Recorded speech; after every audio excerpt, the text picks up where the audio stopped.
এই দুপৰীয়া আৰু আবেলি টাইমত আমি গাহৰিক এনেকৈ ঘাঁহ দিওঁ। এইফালে মানে আমি দুপৰীয়া আগতে 3 টাইম দানা দিছিলোঁ গাহৰিক।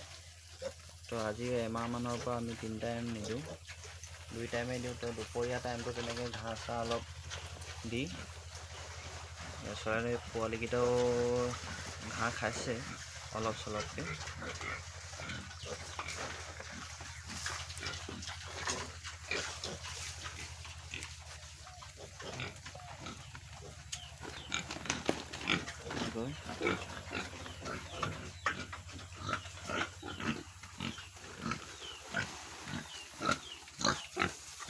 খাই আছে।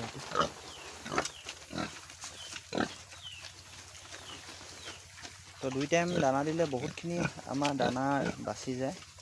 তো আমাৰ বাৰীতে যেতিয়া এনেকুৱা ভাল ভাল ঘাঁহ আছে, ঘাঁহ বনবিলাক যদি আমি দি থাকোঁ, তো আমাৰ কাৰণে বহুত